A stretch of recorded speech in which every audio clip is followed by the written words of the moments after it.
कैसे आप लोग? डिस्कशन। चलिए, ईडीएम्स के इस क्लास में आप सबका बहुत बहुत स्वागत है। जय हिंद। शुरू करते हैं हम लोग डिस्कशन।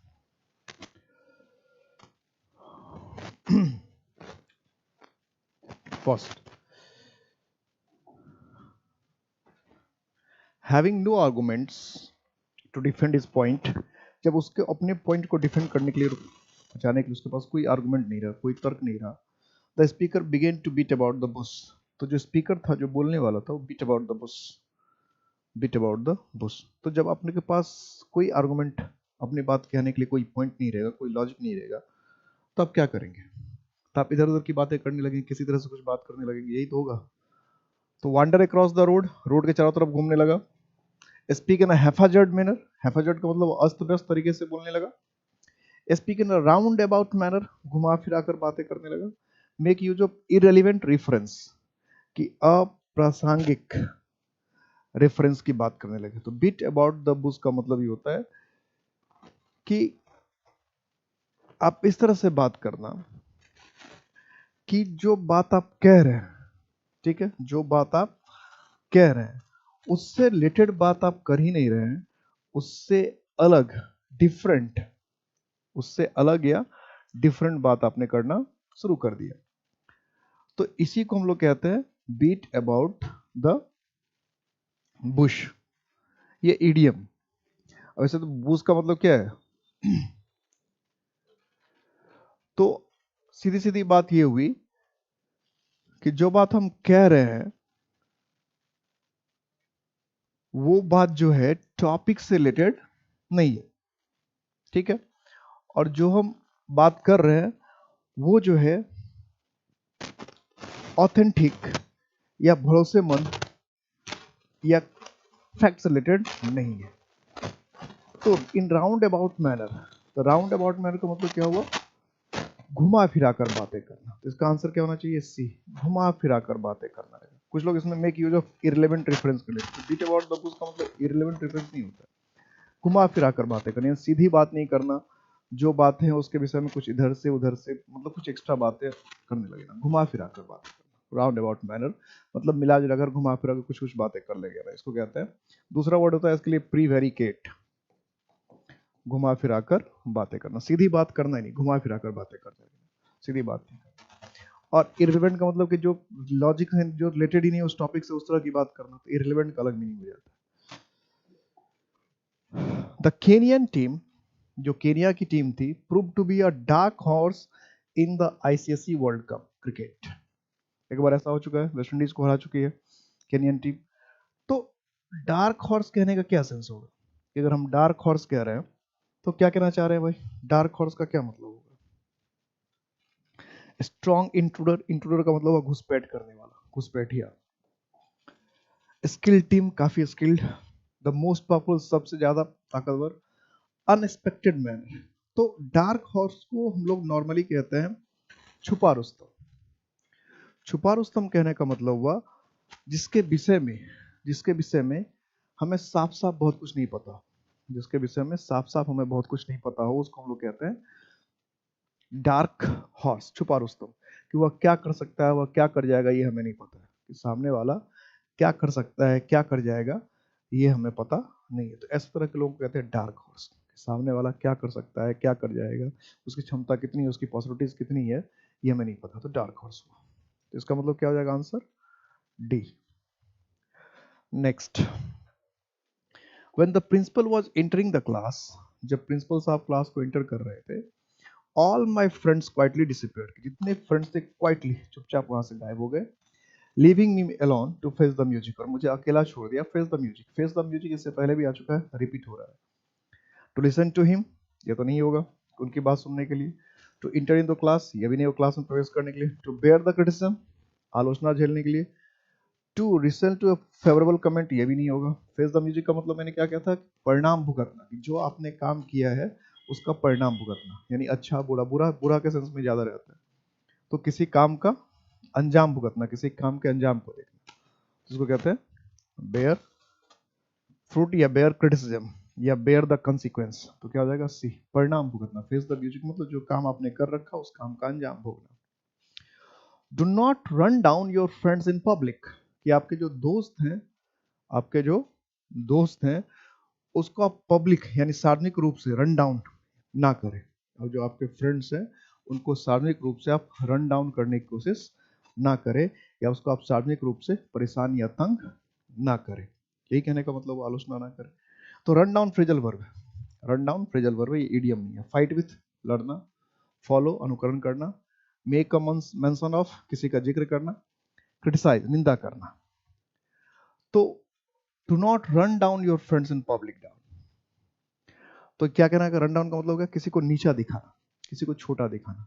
तो इस हिसाब से अगर हम बात करेंगे तो रन डाउन का मतलब क्या हो जाएगा, क्रिटिसाइज, क्रिटिसाइज आलोचना करना। कि भाई अगर आलोचना करना तो आप किसी को अकेले में, अगर फ्रेंड है तो अकेले में शांति से हम आलोचना कर सकते हैं, शांति से अकेले में हम आलोचना कर सकते हैं अगर फ्रेंड है तो।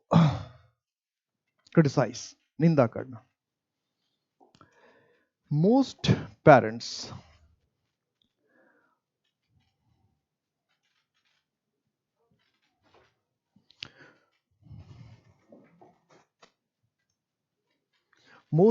find it difficult to make both ends meet because of inflation, कि बहुत सारे जो पेरेंट्स हैं वो मिट, ये इससे पहले भी आया था, मेक बोथ एंड्स मीट, पहले भी आ चुका, बिकॉज ऑफ इन्फ्लेशन, की मुद्रास्फीति के कारण बहुत डिफिकल्ट हो रहा है to make both ends meet, to lead a lavish life, खर्चीला जीवन जीवाना, to live within one's income, हमके इनकम में रह पाना, to live a miserly life, कष्टप्रद जीवन जीना, to lead an active life, कि बड़ा सक्रिय जीवन जीना। Find it difficult to make both ends meet, तो क्या हो जाएगा कि फाइंड इट डिफिकल्ट। अब मान लो कि इसका मीनिंग यहाँ पर हम सेट करें तो find it difficult to live a miserly life, कि कष्टप्रद जीवन जीने में मुश्किल होता है, ये तो सेंस सेट नहीं करेगा क्योंकि इसको यहाँ पर सेट भी तो होना पड़ेगा। Find to difficult lavish life, तो मेक बोथ एंड्स का मतलब है कि जितनी हमारी कमाई है उसी में, उसमें गुजर बसर कर पाना बहुत मुश्किल से हो रहा है, यानी रोज कुआं खोना रोज पानी पीना। जितनी हमारी इनकम है, जितनी हमारी कमाई है, उसमें गुजर बसर कर पाना थोड़ा सा मुश्किल हो रहा है, या उसमें हमारा पूरा खर्च जो है मैनेज नहीं हो पा रहा होता, जिसको कहते हैं लीव बोथ, मतलब बड़ी मुश्किल से जीवन यापन करना, अपना खर्च उठाना, खर्च चलाना, बड़ी मुश्किल से, मुश्किल से, बहुत मुश्किल से। द स्टूडेंट्स वर एडवाइज्ड, जितने स्टूडेंट थे उनको सलाह दिया गया to pore over the lessons thoroughly. अब यहाँ तो पोर ओवर, ये भी आपका ईडियम नहीं है। पोर ओवर फिर क्या, फ्रेजल वर्ब है, तो रन डाउन हो गया, पोर ओवर हो गया, ये सब क्या, फ्रेजल वर्ब है। गेस करो क्या हो सकता है, कि जो लेसन है उसको थॉरली मतलब पूरी तरह से, तो go through, go down, go of, go out, इसके सारे ऑप्शन भी जो दे रखे वो फ्रेजल वर्ब भी दे रखा है, इसके यानी इसका जो ऑप्शन भी है वो भी फ्रेजल वर्ब भी है। तो क्या कहेगा टीचर, क्या सलाह देगा कि भाई जो लेसन उसको पूरी तरह से पढ़ो, शुरू से अंत तक पढ़ो, पूरी तरह से पढ़ो, शुरू से अंत तक पढ़ो। कोई भी टीचर यही सलाह देगा कि जो भी टीचर, जो भी लेसन है उसको शुरू से अंत तक पढ़ो, उसको पूरी तरह से पढ़ो, यही कोई सलाह देगा, यही सलाह होनी चाहिए। तो अगर ये सलाह है कि किसी लेसन को पूरी तरह से पढ़ो, शुरू से लेकर अंत तक पढ़ो, तो इसका इंग्लिश क्या होगा, तो क्या होगा, गो थ्रू। क्या होना है, go through, go through, go through, पूरी तरह से पढ़ना, गो थ्रू।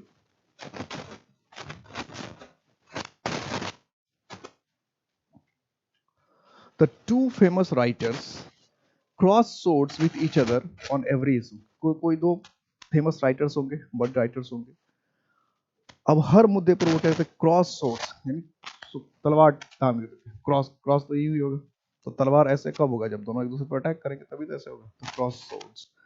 क्या सेंस होगा, फाउट फिजिकली, तलवार लेके लड़ने लगते थे।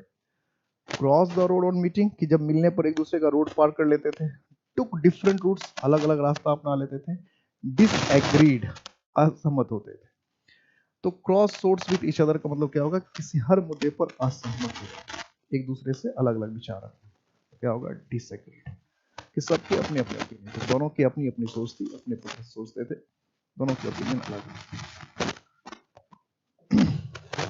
The traffic came to a standstill after the heavy downpour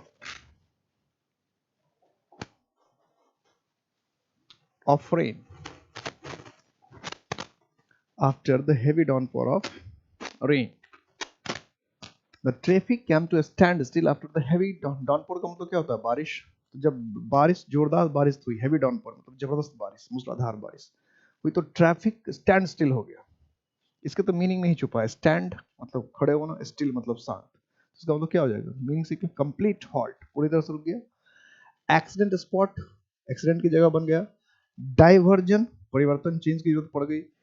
confuse, disordered, कि अगल मतलब अनमने ढंग से इधर उधर अस्त व्यस्त हो गया सब कुछ, क्या करें? तो कंप्लीट हॉल्ट, हॉल्ट का मतलब क्या? रुकावट। तो क्या हो जाएगा आंसर? कंप्लीट हॉल्ट, बिल्कुल पूरी तरह से रुक गया, complete halt. He is always praised, उसकी हमेशा तारीफ की जाती है। For his gift of the gap, gift of the gap जो है कई बार आ चुका है, इसमें ज्यादा वक्त नहीं लगानेंगे। बीइंग लकी नहीं होगा। किस्मत था। गेटिंग समथिंग फ्री, कुछ फ्री में मिला था, बिल्कुल नहीं होगा। टैलेंट फॉर स्पीकिंग, बोलने का, मैं कह रहा था ना कि हर बार जो है उसका कुछ ना कुछ ऑप्शन बदल, देखो इस बदल दिया, इससे पहले कुछ और ऑप्शन था। टैलेंट ऑफ स्पीकिंग, तो बोलने की कला। गिफ्ट ऑफ द गैप का क्या है? बोलने की कला, बोलने का आर्ट। अगर आप कैसा बोलते हैं, कैसा बोल पाते हैं, तो अच्छा बोलना, बेहतर बोलना, सुंदर बोलना, ये क्या कहलाता है? Gift of the gap, gift of the gap.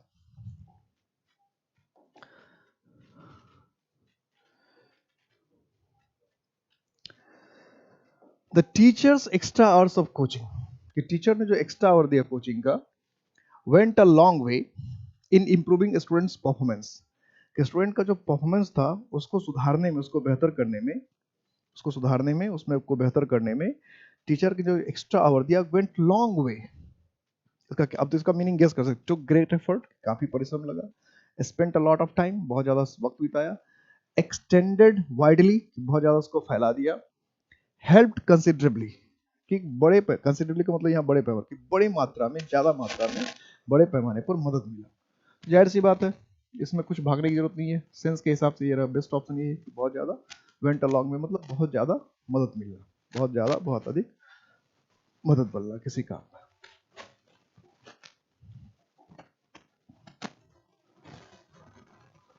The administration found it difficult to cope with the striking.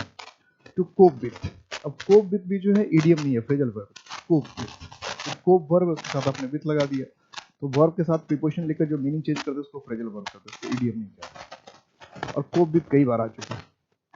तो जो administration जो found it difficult, उसको बहुत मुश्किल लगा।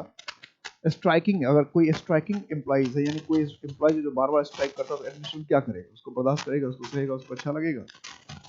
To cope with, difficult to move हो सकता है।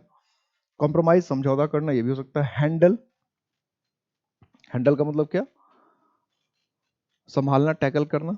सबड्यू, शांत करना। तो कोप विथ का मतलब होता है बर्दाश्त करना, सहना, झेलना। तो झेलना, बर्दाश्त करना, सहना। अब इसके सेंस के हिसाब से अगर हम जाए, तो दो जो ऑप्शन है वो काफी करीब, कॉम्प्रोमाइज और हैंडल, ये काफी क्लोज ऑप्शन है कि दोनों का मीनिंग हो सकता है। तो कोप विद का मतलब होता है बर्दाश्त करना, सहना, झेलना किसी चीज को, संभालना किसी चीज को। तो एक हैंडल का सेंस जो है ये ज्यादा बेहतर है। हैंडल का मतलब क्या था? संभालना किसी चीज को, संभालना किसी चीज को, मिला मतलब कर पाना। तो हैंडल नहीं कर पा रहे थे, संभाल नहीं पा रहे थे, तो ये ज्यादा बेहतर है। कॉम्प्रोमाइज का मतलब तो समझौता करना, वो अलग चीज हो गया। तो पुट अप विद का मतलब था बर्दाश्त करना, सहना, झेलना। बर्दाश्त करना, सहना का मतलब हैंडल करना, हम हैंडल नहीं कर रहे, किसी चीज को हैंडल नहीं कर पा रहे, इसका मतलब क्या? हम बर्दाश्त नहीं कर पा रहे, सह नहीं पा रहे। द क्रिमिनल वॉज पार्डन्ड, जो क्रिमिनल था उसको पार्डन दे दिया गया। पार्डन का मतलब क्या? माफी। जो क्रिमिनल था उसको पार्डन दे दिया गया, माफी दे दिया गया। एट द 11th आवर, अब एट द 11th आवर जो इससे पहले भी कई बार आ चुका है। एट द 11th आवर जो है इससे पहले बार हम लोग कई पढ़ चुके हैं। इसका तो जवाब फटाफट बन जाना चाहिए, तुरंत बन जाना चाहिए। एट 11 o'clock, 11 बजे, बिल्कुल नहीं जी। सडनली, अचानक, बिल्कुल नहीं जी। At the last, very last moment, एकदम आखिरी वक्त, बिल्कुल यही होगा। एट मिडनाइट तो होगा नहीं, तो सी हो जाएगा option. At the very last moment, बिल्कुल आखिरी। 11th आवर का मतलब आखिरी क्षण, आखिरी पल, आखिरी क्षण, आखिरी पल। ही स्पोक वेल, कि वो अच्छी तरह से बोला। Though it was his maiden speech, हालांकि उसका मेडन स्पीच था, फिर भी वो अच्छी तरह से बोला, फिर भी वो अच्छी तरह से बोला। दो मेडन स्पीच, मेडन स्पीच, तो लॉन्ग स्पीच लंबा भाषण, ये तो कई बार आ चुका है इसलिए इस पर ध्यान देना। ब्रीफ स्पीच छोटा संक्षेप में भाषण दिया। फर्स्ट स्पीच पहला भाषण। इमोशनल भावनात्मक भाषण, ये भी नहीं होगा।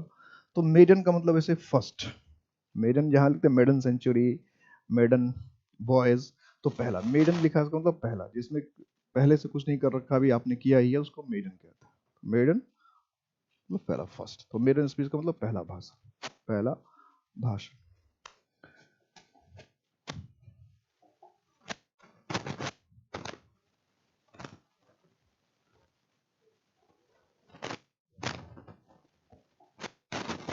Why should you read between the lines whenever I say this to you? क्यों तुम्हें इसको read between the lines, जब भी मैं कुछ कहता हूं तो क्यों तुम्हें read between the lines, क्यों read between the lines करना चाहिए, क्यों करना चाहिए? जब मैं ये कहता हूं when I say this to you, जब मैं यह तुम्हें कहता हूं तो तुम्हें क्यों read between the lines करना चाहिए, क्यों करना चाहिए? Read the lines with great speed, कि बहुत ज्यादा तेज से लाइन पढ़ना चाहिए। Interpret the lines wrongly, interpret का मतलब क्या था, समझना, तो लाइंस को गलत तरीके से समझना चाहिए।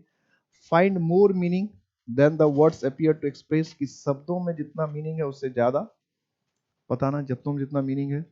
Read a text line by line slowly, कि टेक्स्ट को एकदम लाइन बाय लाइन एक एक करके पढ़ना चाहिए, टेक्स्ट लाइंस एक एक करके पढ़ना चाहिए। तो क्या होना चाहिए, रीड बिटवीन द लाइंस का मतलब कि जो दो लाइन के बीच में जो गैप है उसका मीनिंग भी समझना। तो इसका मतलब क्या है कि जो शब्द है जितना लिखा उतना तो समझना चाहिए, उसके अलावा भी समझना चाहिए, यानी शब्द का आशय, सेंस, भाव, जो छुपा हुआ मीनिंग है उसे भी समझना चाहिए। शब्द का जो छुपा हुआ मीनिंग होता है उसे भी समझना चाहिए। His parents cut him of, cut him of का तो वैसे मतलब ओ डबल ऑफ है तो अलग करना हो जाएगा। विदाउट अ सीलिंग, शीलिंग का मतलब होता है पैसे, पैसे के लिए सीलिंग वर्ड का यूज किया था। तो क्या सेंस होगा भाई, उसके पेरेंट्स ने एकदम सीलिंग के बिना कर दिया, उसको पैसे के बिना कर दिया, तो क्या सेंस होना चाहिए, क्या बात होनी चाहिए? डिस एनिरेट हिम, बेदखल कर दिया जायदाद से। डिस एनिरेट का मतलब क्या होगा, जायदाद से बेदखल करना। स्नब, डांटना, फटकारना। Gave him only a shilling, बस एक सीलिंग दिया, एक पैसा दिया। Sent him away with a shilling, एक सीलिंग देके भेज दिया। सीधी सी बात होगी क्या, जायदाद से बेदखल कर दिया, एक पैसा, फुट्टी है, हिंदी में कहते हैं फुट्टी कौड़ी भी नहीं दिया, फुट्टी कौड़ी भी नहीं दिया, हिंदी में तो ऐसे बात करते हैं कि फुट्टी कौड़ी भी नहीं दिया। तो डिसएनिटेड, बेदखल कर दिया, क्या हो जाएगा आंसर, डिसएनिटेड, फर्स्ट हो जाएगा option. Next, the carefully worked out plan, the carefully worked out plan, कि बहुत सावधानी से जो आपने प्लान को अंजाम दिया, बहुत सावधानी से जो आपने प्लान को अंजाम दिया। Fail through because of N unexpected event, कि एक अनएक्सपेक्टेड इवेंट हुआ और उसकी वजह से वो फेल थ्रू। तो जो काफी ढंग से बनाया, केयरफुली बनाया, वो प्लान आपका फेल हो गया। क्यों जी, जो आपने बहुत सावधानी से प्लान बनाया वो आपका फेल हो गया, क्यों? तो ये सेंटेंस था फेल थ्रू, असफल हो गया। तो केम आउट सक्सेसफुली, ये तो होगा नहीं, केम आउट सक्सेसफुली ये तो होना नहीं है, ये गया। हैड अ स्टीप फॉल, काफी तेज से गिर गया, स्टीप का मतलब तेज ढाल वाला होता है। वॉज सेटर्ड, बिखर गया, ऐसे मीनिंग होने को ये सब। फेल्ड, असफल होना, तो क्या हो जाएगा कि सावधानी से तो प्लान बनाया था लेकिन अनएक्सपेक्टेड इवेंट की वजह से वो क्या होगा, फेल हो गया, असफल हो गया। ठीक है। He has too many irons in the fire, he has too many irons in the fire, यानी आग में ढेर सारे, जैसे आप देखते हैं कोई लोहे वगैरह का काम करता है तो एक बार में एक लोहा ही आग में डालता है, फिर उसको आराम से पिघल लेता, फिर उसको निकालता है, फिर पीटता है। अब 3-4 लोहे को अगर आप एक साथ डाल देंगे, फिर उसको पीटने की जब बारी आ गई तो किसको किसको पीट पाएंगे, सबको एक साथ नहीं पीट पाएंगे। तो पहले जैसे लोग काम करते थे उसके हिसाब से इडियम्स बनाते थे। तो too many irons in the fire, too many irons in the fire, is engaged in too many enterprise at the same time, कि ढेर सारे काम में एक साथ इंगेज होना। हैज सेवरल प्रॉब्लम्स, कई उनको समस्याएं थी। Has many ideas in his head, कई दिमाग में थे idea. Has fire burning constant in his house, हमेशा घर में आग जला के लगता था। क्या होगा, he is engaged in too many enterprises at the same time, कि एक साथ कई काम को करना, क्या मीनिंग होगा? एक साथ too many irons in the fire, इसका मतलब एक साथ कई काम को अपने हाथ में ले लेना, एक साथ कई काम को, कई जिम्मेदारी को अपने हाथ में ले लेना। We wanted to give Rita a surprise party, हम रीता को सरप्राइज पार्टी देना चाहते थे, but John let the cat out of the bag, लेकिन जॉन जो था let the cat out of the bag, कि कैट को क्या किया? बैग से बाहर कर दिया, बिल्ली को कैट बैग से बाहर कर दिया। अब इसका सेंस क्या मतलब कि बिल्ली किसी बैग में थी और उससे उसको बाहर कर दिया गया, ऐसा सेंस या इससे डिफरेंट सेंस, कुछ अलग sense? We wanted to give Rita a surprise party, but John let the cat out of the bag. Spoil the party with a cat. Cat लेकर पार्टी, ये तो कोई मीनिंग ही नहीं बनेगा। Gave her a party himself, खुद party दे दिया, ये भी बात नहीं। Told her about it unintentionally, कि बिना इरादा, गैर इरादतन, unintentionally का मतलब बिना इरादा से उसको बता दिया। Prevented her from attending it, उसको अटेंड करने से रोक लिया पार्टी। तो let the cat out of the bag का मतलब होता है कि अनजाने में राज को जाहिर कर देना, अनजाने में किसी राज को जाहिर कर देना, अनजाने में किसी राज को सामने ला देना। Let the cat out of the bag, इसका मतलब क्या हो जाएगा? C.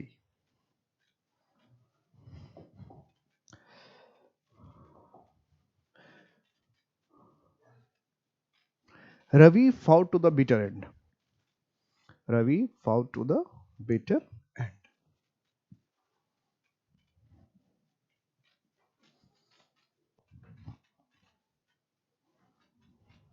Ravi fought to the bitter and.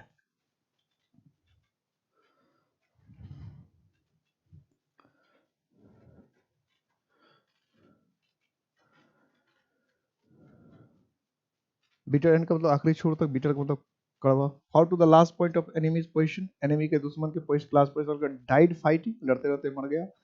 Carried on a contest regardless of the consequences, कि कोई जो कॉन्टेस्ट उसको जारी रखना, उसका परिणाम क्या होगा उसका कोई मतलब नहीं।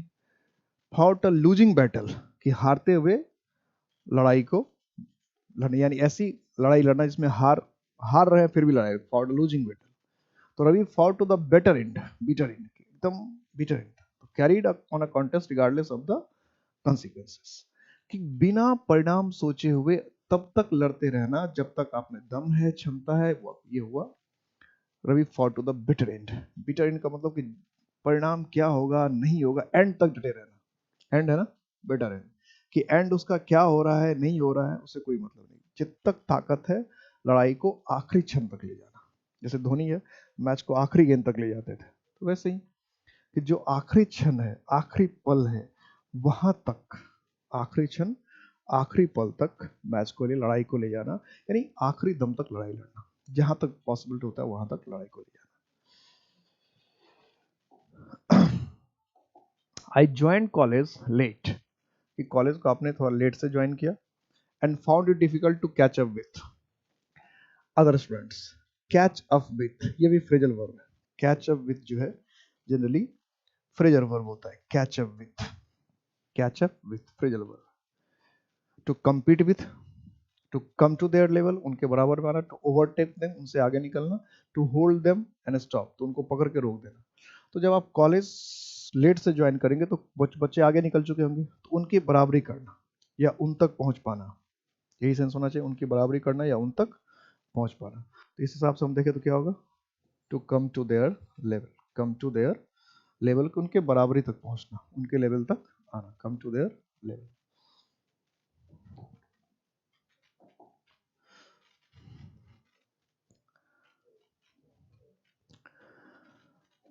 दे have made many changes in the public policy, उन्होंने पब्लिक पॉलिसी में कई परिवर्तन किए।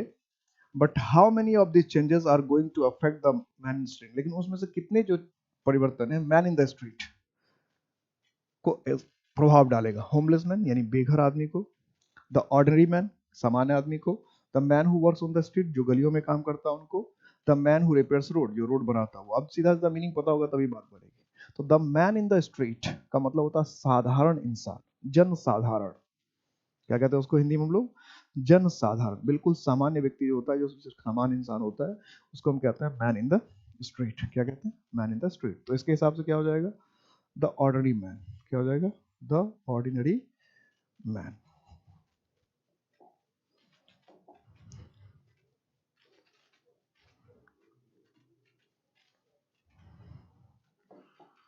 The students wanted a holiday. Students क्या चाह रहे थे कि हॉलीडे हो, बट द प्रिंसिपल, लेकिन जो प्रिंसिपल थे, put his foot down and said no. तो प्रिंसिपल ने क्या किया, अपना पाँव नीचे रख दिया और कहा नहीं. तो पुट वंस पुट डाउन इससे पहले भी आया था, ऐसे ही कोई मम्मी वगैरह का सेंटेंस था, उसमें ऐसा था सेंटेंस, मुझे याद है थोड़ा बहुत. तो asserted his authority, अपना पावर दिखाया.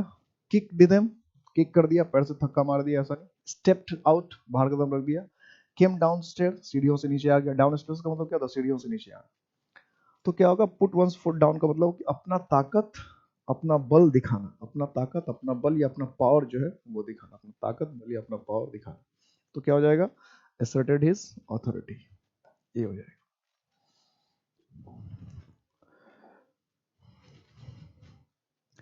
The Earl of the Leicester threw down the glove. Gloves हाथ में जो पहनते हैं, पता ही है, ग्लव. एक्सेप्टेड डिफीट, हार मान लिया. रिजेक्टेड द प्राइज, प्राइज नहीं लिया. Resorted to wrong tactics. Wrong tactics का मतलब क्या, गलत तरीका. रिसोर्ट का मतलब क्या होगा, सहारा लेना. गलत तरीके का सहारा ले लिया. रिसोर्ट का मतलब सहारा लेना. गिव चैलेंज, चुनौती दिया. तो throw down the globe, throw down का मतलब चुनौती देना, चैलेंज देना. सीधा सीधा मीनिंग पता होगा तभी बात बनेगी, नहीं तो लोग एक्सेप्टेड डिफीट भी कर लेते हैं, ये भी कर देते हैं. चैलेंज देना, एक्सेप्टेड डिफीट नहीं, challenge. Throw down the globe, give a challenge, चुनौती देना किसी को. Some people do not graze anybody's palm, ये भी रिपीट हो रहा है. कुछ लोग किसी के पाम में, हथेली में ग्रीज नहीं लगाते.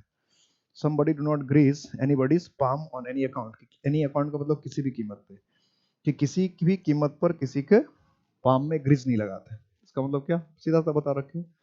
ग्रीज वंस पाम का मतलब क्या था, रिश्वत देना. तो रिश्वत देना तो क्या हो जाएगा, ब्राइब. रिश्वत देना, ब्राइब, पहले भी आ चुका था. आई वॉज सो डिसअपॉइंटेड, मैं इतना निराश था. वन माई क्लोज फ्रेंड, जब मेरा नजदीकी friend, left me in the lurch. तो जब आपका सबसे नजदीकी फ्रेंड क्या करेगा कि आप निराश होंगे, सबसे नजदीकी फ्रेंड आपके साथ क्या करेगा कि आप निराश होंगे, ऐसा क्या करेगा बताओ. तो went away without waiting for week, बिना आपका इंतजार किए हुए चला जाएगा, मजा नहीं आया. हेल्प मी इन डिफिकल्ट टाइम्स, बुरे वक्त में आपकी मदद करेगा तो आप डिसअपॉइंट हो जाएंगे, कोई दुखी नहीं बना. Abundant me when I needed help, कि उस वक्त छोड़ दिया. अबेंडन का मतलब क्या, छोड़ देना. व्हेन आई नीडेड हेल्प, जब आपको हेल्प की जरूरत थी, जब आपको मदद की जरूरत थी. Abundant me when I needed help, जब आपको मदद की जरूरत थी. तो सी,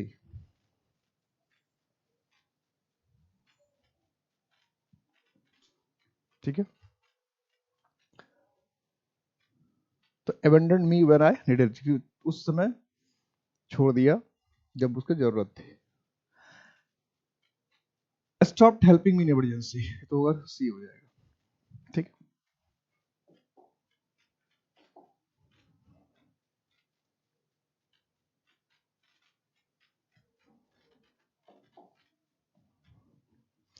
his position in the company was on the brink of disaster. His position in the company was on the brink of disaster. उनका जो पोजीशन था कंपनी में, on the brink of disaster. disaster brink का मतलब क्या, नजदीक. disaster का मतलब क्या, मुसीबत. at the top of, top पे था. क्या होगा भाई, टॉप होगा. at the point of, नजदीक, करीब. on the side of, किसी के बगल में. on the back of. तो इसका मतलब ये है कि इसमें on the brink of सिर्फ यहीं तक अंडरलाइन होना चाहिए था, डिजास्टर को अंडरलाइन नहीं होना चाहिए था, सिर्फ होता on the brink of. His position in the company was on the brink of disaster.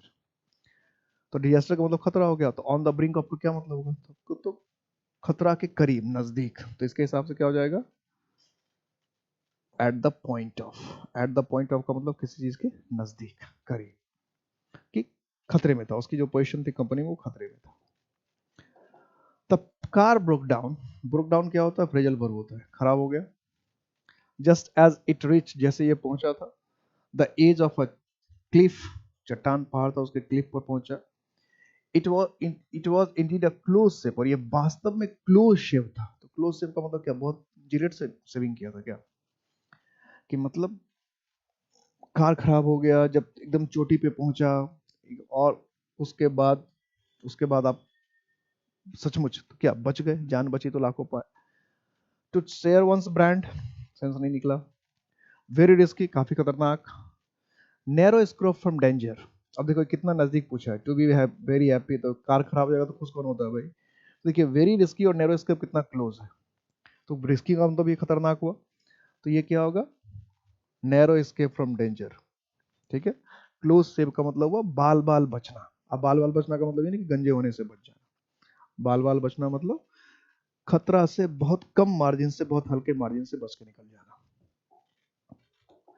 You have caught cheating now, you have been caught cheating now, you must face the music. देखो face the music तो इसी में फिर repeat हो रहा है, देखो sentence अलग बना दिया। फेस द म्यूजिक वही है कि आपने आपको चोरी करते हुए पकड़ा गया है, चीटिंग करते हुए पकड़ा गया, तो अब आपको तो उसका परिणाम झेलना ही पड़ेगा। यानी चीटिंग करते हुए किसी ने पकड़ा तो परिणाम तो झेलना पड़ेगा। Face the unpleasant consequences, stand up to unpleasant consequences. Be debarred, कि आपको डिबार किया जाएगा, प्रतिबंध। बी इंसल्टेड पब्लिकली, सबके सामने इंसल्ट किया जाएगा। To face the unpleasant consequences, stand up to unpleasant consequences. तो फेस द म्यूजिक, अभी का अपने किए का फल भोगना। Bear the consequences, bear the results. तो क्या है इसका मतलब, क्या हो जाएगा, फर्स्ट बेहतर ऑप्शन, यानी फर्स्ट सेकंड वैसे दोनों करीब लगता है, लेकिन सीधा answer face the unpleasant consequence, कि जो उसका आपने चीटिंग किया तो उसको आपको बुरा परिणाम तो झेलना पड़ेगा, अच्छा परिणाम तो झेलना नहीं पड़ेगा। तो जो भी गलत, इससे पहले भी आया था तो उसमें क्या था, क्रिटिसिज्म, फेस क्रिटिसिज्म, यहाँ हो गया अनप्लेजेंट। तो जो नेगेटिव, फेस द म्यूजिक का मतलब जो आपने कर रखा है उसका नेगेटिव असर आप पर पड़ने वाला है। The parents are in high spirits as their son has got a decent job, कि बच्चे को डिसेंट जॉब मिल गया, बच्चे को डिसेंट जॉब मिल गया, तो पेरेंट्स की स्थिति क्या होगी, पेरेंट्स क्या महसूस करेंगे। इन गुड पोजीशन, अच्छी स्थिति में। ड्रंक, नशा करने लगेंगे। चेयरफुल, खुश रहेंगे। सॉफ्ट, सदमे में आ जाएंगे। तो इन हाई स्पिरिट्स का मतलब चीयरफुल, खुश मिजाज, आनंदित, खुश मिजाज, आनंदित। तो क्या हो जाएगा, सी, चीयरफुल, खुश मिजाज, आनंदित। स्पिरिट्स का मतलब क्या होता है, उत्साह या जोश। व्हेन शी रियलाइज्ड, जब उसने महसूस किया, that she had bought a fake product, कि एक नकली, फेक का मतलब क्या होता है, नकली, एक नकली प्रोडक्ट उसने खरीद लिया है, एक नकली प्रोडक्ट उसने खरीद लिया है। सी न्यू दैट, उसको समझ में आ गया कि हर मनी हैड, उसका पैसा था, had gone down the drain, तो उसका पैसा पानी में चला गया। ड्रेन का मतलब क्या, नाला। तो जब आपने नकली प्रोडक्ट खरीद लिया, अब उसको रिप्लेस तो कर ही नहीं सकते ना, नकली प्रोडक्ट जिसने आपको बेचा वो आपको, जाहिर सी बात है, पैसे वापस करने के मूड में होगा नहीं, वो करेगा भी नहीं, नकली प्रोडक्ट बेचा, वो आप खुद समझदार होगा। तो हिंदी में कहते हैं पैसे को पानी में बहा देना, पैसे को बहा देना, पैसे को उड़ा देना, पैसे को गवा देना। तो उड़ा देना, बहा देना, गवा देना के हिसाब से क्या हो जाएगा, वाज लॉस्ट फॉरएवर, समझ चला, पैसे वापस तो होगा नहीं। सबसे बेहतर ऑप्शन तो वैसे यही है। और भी देख लेते हैं। ड्रॉप्ड इन द ड्रेन, की नाली में गिर गया, ये तो कोई ऑप्शन ही नहीं है। गो वास्ट अवे, धुल गया, ये भी कोई सेंस बनेगा नहीं।